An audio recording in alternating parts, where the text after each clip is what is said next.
시장 공감찰의 하이라이트 김종섭의 인사이트입니다. 자리에 나와 주셨죠? 안녕하세요. 네, 안녕하세요. 그 미증 시는 기술주 반등함으로써 다시 그 반등을 좀 하고 있는데 중국 증시는 뭐 어제는 2016년 거의 최저 저수준까지 떨어져서 추가 하락이 예고된다는데 우리는 어떤 흐름을 좀 더 따를까요? 지금 상황으로는 이제 중국을 좀 많이 따라갈 수 있을 것 같습니다. 왜냐하면 무역 분쟁이 시장에 영향을 미칠 수 있는데요. 자, 우선은 어제 미국장 차트를 해서 잠깐 뭐 설명해드리고 이제 첫 번째 이슈부터 가도록 하겠는데요. 이 미국이란 시장은 정말 기술적으로 말을 잘 듣습니다. 왜냐하면 그 원하는 데 아니면 잘 움직이질 않아요. 이거 보시면 제가 어저께 말씀하신 여기 행복. 행복이기 때문에 치고 가질 못한다. 가도 우리 추석 때 어제 우리가 운이 없을 수도 있다. 뭐 그런 얘기를 했었는데 지금 형태의 이 모습이 계속 유지될 확률이 높아요. 그러니까 미국은 어쨌든 뭐 정고점을 향해서 가고자 하는 의지가 있다라는 거에 대해서는 우리가 꼭 해석을 해볼 필요성이 있다라고 봐야 될 것 같고요. 앞에서 이혜리 뱅커가 이제 질문하신 중국에 대한 얘기를 좀 해야겠죠. 중국에 대해서 이제 피델리티 발언이 아주 중요한 것 같습니다. 무슨 말이냐면 중국 시장이 이제 하방 압력이 있다라고 시장을 좀 해석을 하고 있어요. 근데 이제 중국 증시가 무역 분쟁에 의해서 추가 하락을 했을 때 일어날 일들이 굉장히 많은데 그중에서 뭐 시장에서 이제 블랙스완이다 뭐 얘기도 있고 이 중국에서 550만 명 정도의 실업자가 발생할 수 있다라는 얘기를 합니다. 근데 이제 피델리티 같은 경우에는 이 얘기를 하면서 그래도 업황 중에서 괜찮은 것들은 뭐 유망 종목들은 투자할 만하다 뭐 이런 얘기를 하는데요. 여기서 이제 핵심은 뭐냐면 중증시가 정말 추가 하락할 거냐에 대한 그 언급의 가장 근거가 뭐냐면 그 예전에 일본이 미국하고 무역에 대한 얘기가 나오면서 이제 플라자 합의가 1986년도에 있었어요. 이 1986년도에 플라자 합의를 하면서 시장이 고점 대비 60%가 빠졌다는 거죠. 근데 지금 그 중국 같은 경우는 현재 25%. 그러니까 아직도 하락이 남아있는 거 아닌가라는 의견을 제시를 하는 것 같습니다. 근데 지금 보시면 기술적으로 제가 한번 접근을 해보는데요.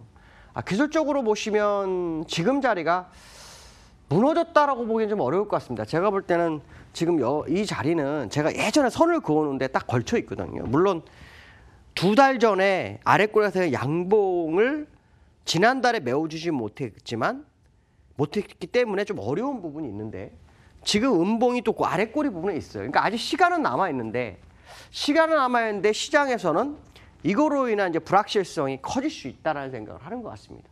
그렇다면 정말 플라자 합의 때 일본이 60% 빠진 것 같이 60%가 나오면 정말 바닥이 어딘지 모르는 거죠.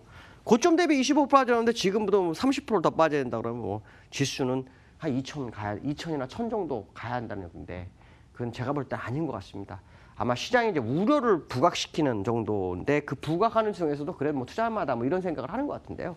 제가 볼 때는 아직 좀 더 확인해봐야 되겠지만 이달에 아래꼴이 생기면 하방 경직성 완전히 확보했다 정도로 해석하는 게 더 현명한 전략이 아닐까라는 생각을 해봐야 될 것 같습니다. 자, 두 번째 이슈 보도록 하죠. 두 번째 이슈는 그 원달러와 관련해서 한 번쯤 얘기를 해봐야 되죠. 지금 그 타이틀 보시면 파랗게 질린 신흥국 통화 가치 추가 하락 가능하냐. 이게 이제 골드만삭스에서 나왔어요. 요즘 이제 골드만삭스, 모건스탠리 이런 데서 막 시장에 대한 이슈가 굉장히 많이 나오죠. 그럼 뭐 시장이 굉장히 불확실성에 대한 부분도 제기하고 뭐 이러는데요. 이들이 얘기하는 것은 뭐냐면 지금 인도라든가 멕시코라든가 뭐 페소와 뭐 루비아 뭐 이런 것들이 2016년도 초반 대비로는 빠진 게 없다라는 거죠. 아직도 많이 남았다. 그러니까 사실 위험하다. 그러니까 이런 부분들이 사실은 우리나라 원달러에도 영향이 온다면 주가가 좀 폭락하죠.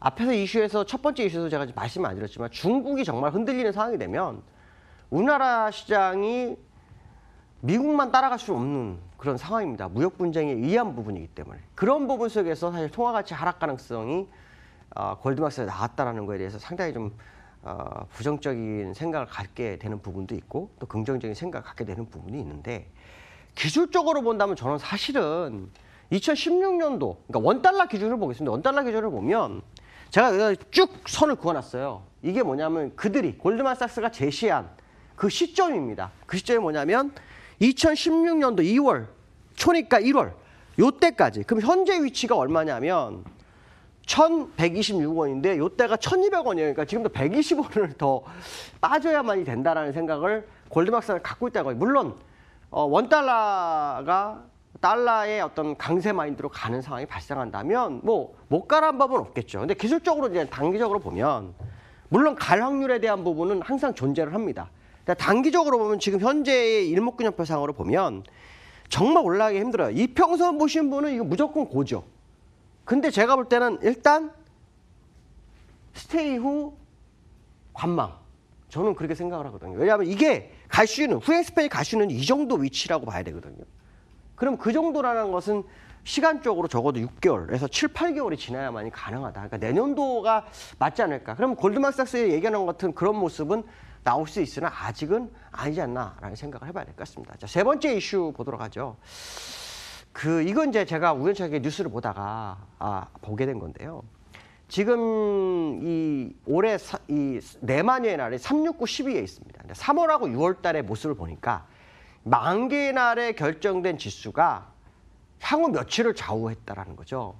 그러니까 지금 현재 우리나라 시장이 굉장히 멈춰 있는 상태이기 때문에 다가오는 내일 만기가 어쩌면 3월이나 6월 것처럼 국내 시장의 방향성을 일부 유지하지 않겠냐라는 부분을 생각해 볼 수 있다라는 생각을 해보게 되는데요. 그렇다면 결국 지금 현재 우리나라 시장의 코스피는 이게 역회된 숄더를 만드는 후행 스팬의 모습이 나와요. 물론 이것이 완성은 되진 않았습니다. 그러나 완성된다면 어쩌면 상방에 대한 기대치가 굉장히 커질 수 있겠다라는 생각을 해볼 수 있고 그것이 맞다면은 결국 이 만들었던 음봉을 이렇게 장악해주는 해소해주는 모습이 시장에 이번 주에 나와야 되지 않을까. 또 그 이후에 만기 후에 며칠 후에 그 결과가 나와야 되지 않을까. 이런 생각을 한 번쯤 해봐야 될 것 같습니다. 오늘 여기까지로 하겠습니다. 감사합니다. 네, 저희가 준비한 소식 여기까지고요. 시장 공감탄의 선물 같은 업종 엔터주 수익 나고 계신가요? 무섭게 치고 올라가는 엔터주 더한다. 실한금융투자 한경래연구원 엔터에서 굉장히 들어볼 만한 주요한 애널리스트예요. 여러분 내일 연결합니다. 주목해 주시기 바랍니다. 달리는 말에 지금이라도 타도 되는 것인지. 내일 내만여의 날이네요. 증시 불확실성 속에서 저희 내일 꼭 뵈야 될 것 같습니다. 시장 공감탄 여기서 인사드릴게요. 고맙습니다.